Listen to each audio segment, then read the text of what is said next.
para acender a luz? Eu vou. Boa tarde.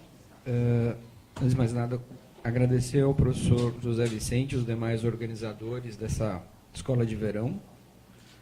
Em algum lugar do mundo, certamente, é verão. E eu vou começar a minha apresentação fazendo dois alertas e dois esclarecimentos. Então, o primeiro deles, eu não vou falar de violência como a gente habitualmente entende violência, né? Como sinônimo de crime violento, do assalto, do assassinato, do estupro, do linchamento. Não vou falar nessa chave. Eu vou falar de um outro tipo de violência, que é aquela violência que ocorre todos os dias e frequentemente de uma maneira quase invisível, né? Imperceptível, uma maneira insidiosa que vai se instalando nas nossas interações sociais cotidianas e justamente por isso a gente não as percebe e as naturaliza. O segundo alerta, que é também um esclarecimento, eu também não vou falar de loucura. Claro que alguém vai se perguntar, o que esse cara está fazendo na mesa? Não vai falar nem de violência, nem de loucura. Mas eu vou falar de algo que acho que faz sentido, que são as tais patologias sociais, né? E aqui acho que a gente precisa de um esclarecimento um pouco mais cuidadoso da noção de patologia nas ciências sociais, particularmente na sociologia. Claro que, como a gente tem pouco tempo, eu não vou poder detalhar, vai ser um apanhado muito sintético. Bom, eu não vou usar o conceito de patologia tal qual foi utilizada nos primórdios da sociologia pelo Comte ou pelo Durkheim, por exemplo, né? Mais longe, assim? Mas dá para ouvir? Sim, tá? O microfone é bom. De boate, não é isso? Então, eu não vou tomar a patologia como uma espécie de desvio em relação a uma norma, né? Patologia como uma anormalidade em oposição a uma condição normal, estável, né? E, portanto, como uma espécie de desvio que precisa de uma correção, de um restabelecimento a uma suposta condição de normalidade, né? Como era, por exemplo, para o Durkheim, para quem a anomia revelava a condição patológica mais grave, mais profunda, porque implicava uma ameaça às regras que garantiam a sociabilidade. Eu vou usar a noção de patologia a partir das possibilidades abertas pela perspectiva de um filósofo alemão chamado Axel Honneth, e que estão sendo, aliás, retrabalhadas, refinadas por uma certa teoria social crítica, e segundo esse próprio autor, ele chama também de uma teoria social crítica e clínica, que é de um professor de filosofia da USP, o Vladimir Safatli, né? Então, a minha apresentação ela se inscreve nessa mesma direção em relação a um novo modelo de crítica que investe nas possibilidades de recuperação contemporânea do conceito de patologia. E aí vou ler aqui um trechinho do próprio Safatli a respeito. Diz ele: falar em patologias sociais nos dias atuais deve envolver inicialmente uma reflexão sobre as patologias enquanto categorias que descrevem modos de participação social, e não uma reflexão sobre a sociedade como organismo saudável ou doente. Então, a noção de patologia, em primeiro lugar, ela não deve ser tomada como meio de transformar problemas sociais em problemas morais. Porque essa operação significaria transformar esses problemas sociais e morais numa espécie de denúncia sobre a desregulação daquelas formas de gestão e técnicas sociais responsáveis por produzir os tipos desejáveis de indivíduos, desejáveis pela própria sociedade, né? E até porque uma perspectiva dessa não toma a própria sociedade como objeto de crítica, né? Você vai encarar aquilo que é tido como desregulação, como desvio, e, portanto, já que é um desvio, ele precisa ser reconduzido à condição de normalidade, né? Então, para o Honneth e para o Safatli, as patologias elas não são apenas desvios em relação às normas sociais, mas elas são o produto das próprias normas, né? Que acabam, segundo eles, limitando as possibilidades de realização da própria vida. Então, as normas que nos regem, nos conduzem, elas são responsáveis por causar um tamanho sofrimento social que, por sua vez, vai engendrar comportamentos e personalidades patológicas. E é só lembrar o bom e velho Marx, né? Acho que é bom a gente lembrar sempre do Marx, ainda mais os dias que correm. O sofrimento social da reificação, que é produzido pela alienação, já dizia o Marx, ele resulta justamente no caráter paradoxal do funcionamento da sociedade capitalista. A sociedade capitalista, para funcionar, ela precisa criar esses comportamentos patológicos, senão ela não funciona. Então, a gente está falando aqui de experiências sociais, experiências políticas que vão, como eu disse, engendrar determinadas estruturas psíquicas, determinadas personalidades, determinados, para usar a expressão do Sartre, circuitos de afetos, né, que vão instituir comportamentos patológicos como condição sine qua non da participação nas sociedades capitalistas contemporâneas. Para lembrar um outro sociólogo, Norbert Elias, a determinada sociogênese corresponde sempre a uma psicogênese. A formação de uma sociedade corresponde à formação de uma personalidade equivalente àquela sociedade. Bom, então qual seria então a relação entre a sociogênese e a psicogênese das sociedades capitalistas contemporâneas com as cidades? E aí eu vou me apoiar bastante no Richard Sennett.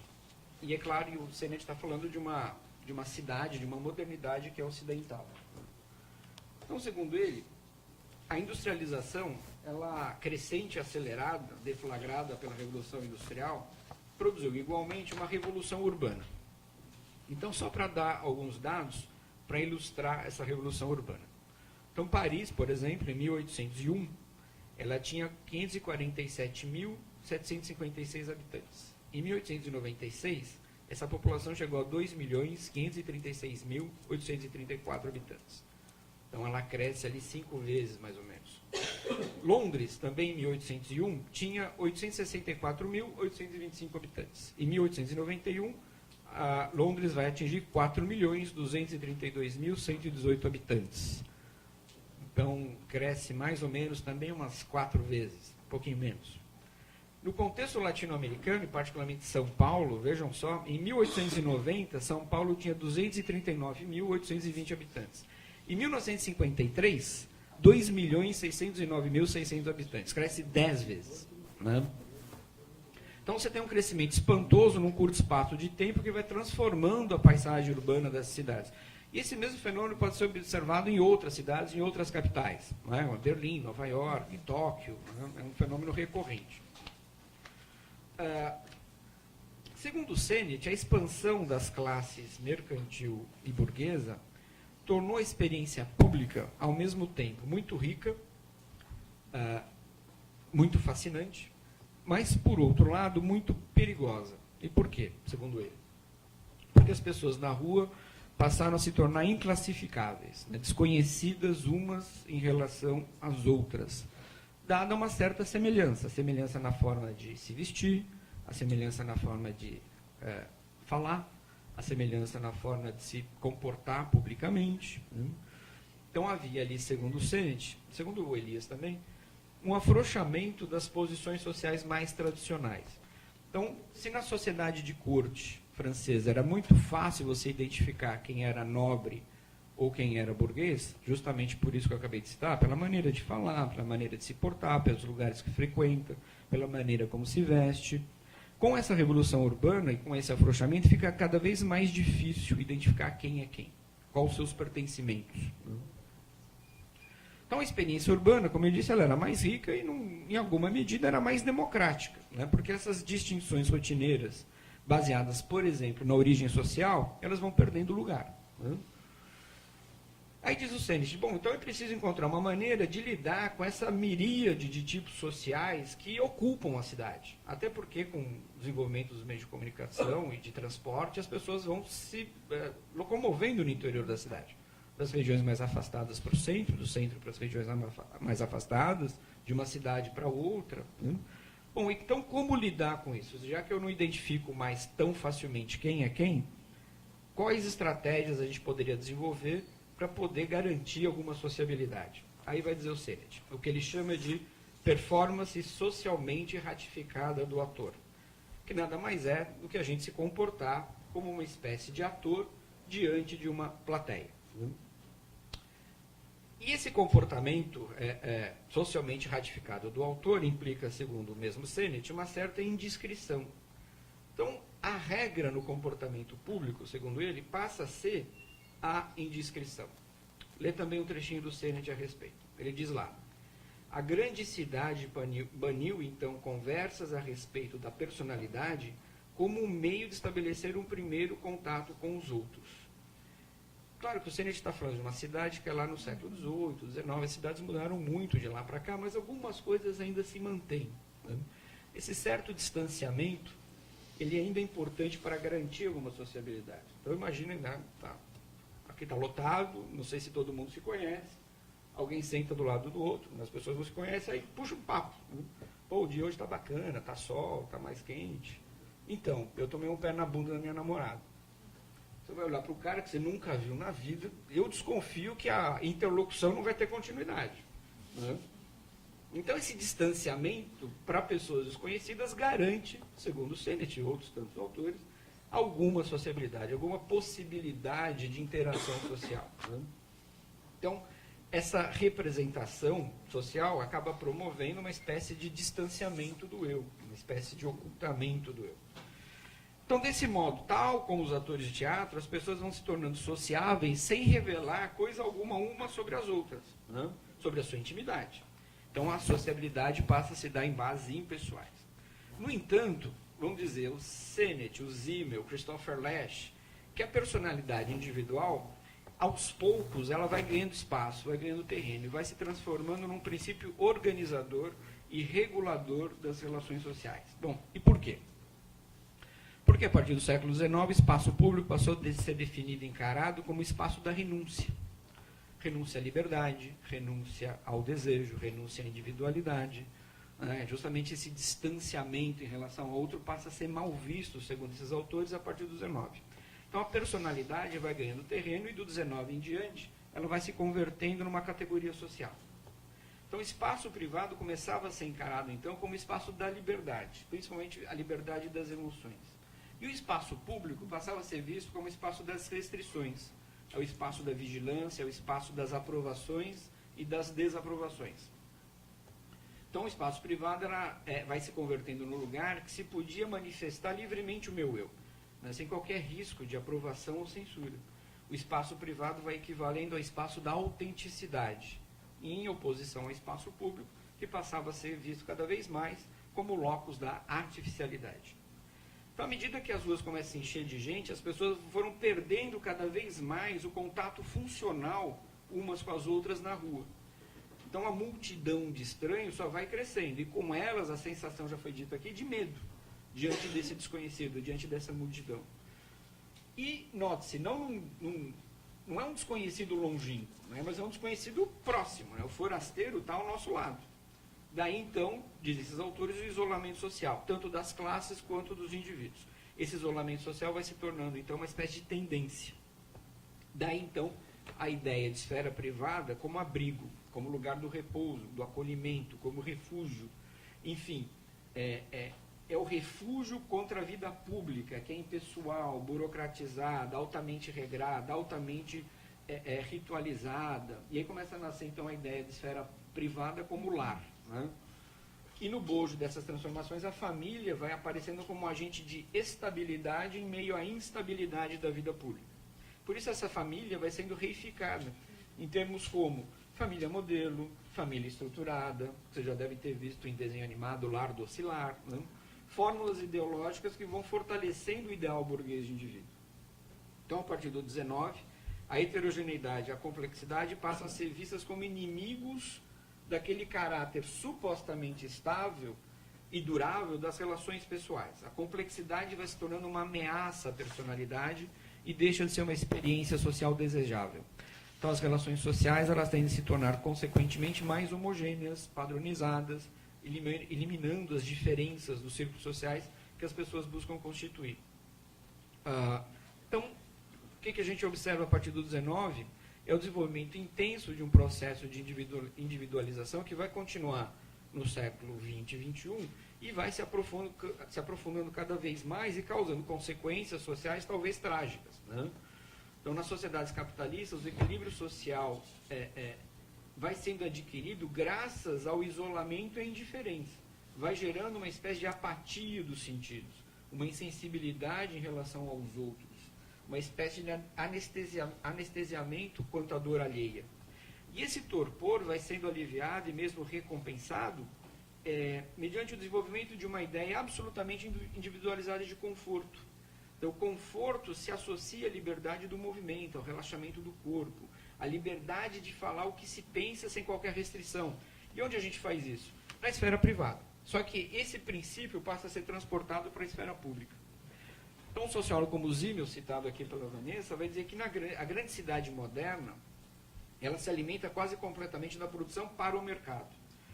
Logo, os fregueses, todos aqueles envolvidos nas transações econômicas, eles vão se tornando completamente desconhecidos uns aos outros. Né?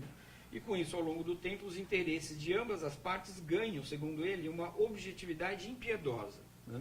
Os seus egoísmos econômicos, e aqui eu vou citar o Zimmel, que calculam com o entendimento, não têm a temer nenhuma dispersão devido às empoderações das relações pessoais. Então é como se essa racionalidade contábil, essa exatidão, essa objetividade, vão inspirando, como disse a Vanessa aqui, o caráter blasé da cidade grande. Né? A essência desse caráter blasé, segundo o Zimmel, é o embotamento frente à distinção das coisas. As coisas são percebidas, mas são sentidas como nulas. Então, o comportamento blasé nada mais é do que uma adaptação das pessoas a esse ambiente em que ocorre uma mera intensificação quantitativa das mesmas condições. Então, você tem uma atomização dos indivíduos e dos comportamentos. Diz o Zimmel, essa atitude espiritual dos habitantes da cidade gera uns com os outros uma espécie de reserva. Né? Essa atitude espiritual que define a cidade é da reserva, do distanciamento, do afastamento. Essa dissociação entre os indivíduos constitui uma das formas elementares de socialização das cidades grandes, principalmente das cidades em que circula o capital, das cidades em que predomina o dinheiro. Dissociação que vai levar, segundo o Zimmel, ao isolamento entre os indivíduos e, consequentemente, à solidão desses indivíduos. É o que ele chama de uma quantidade negligenciável, uma vez que aquilo que importa é o ganho monetário, é o lucro. E isso vai levar a uma transmutação dos próprios indivíduos em mercadorias, em coisas, em empresários de si mesmos. Né? Então, vivemos hoje, segundo um filósofo sul-coreano, Byung-Chul Han, numa sociedade do desempenho e da produção que nos obriga a gerir nossas próprias vidas sempre em busca do maior desempenho, da maior produtividade possível, tanto no trabalho quanto no lazer, não importa. Né? Sempre nos forçando a ir muito além de nós mesmos. Essa sociedade, ela vai descartar, segundo o Byung-Chul Han, qualquer forma de negatividade, qualquer forma de limite, qualquer forma de interdição, e vai valorizar exageradamente justamente a positividade. É a sociedade, segundo ele, do yes, we can, da afirmação frequente da individualidade.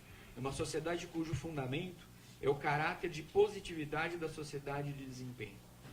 O exagero da positividade, o elogio ao desempenho, a recusa de conviver com diferenças, a não aceitação de qualquer ideia de limite, de interdição, vão produzir, segundo esses autores todos aqui que eu citei, estados patológicos. Né? A depressão, o estresse, o déficit de atenção, a hiperatividade e a angústia. Né? E tudo isso, segundo o Sennett, passa a ter também consequências, não são apenas psicológicas, são consequências psicológicas, sociais e políticas. Né? E por quê? Segundo ele, numa sociedade que se organiza assim, vai empalidecendo aquilo que o Sennett chama de destino compartilhado. É a indiferença em relação ao outro, é a complacência, o outro desaparece, o que importa é o meu desempenho, é a minha produtividade, supostamente a minha felicidade, que segundo esses autores também não vem, ela não chega. Obrigado.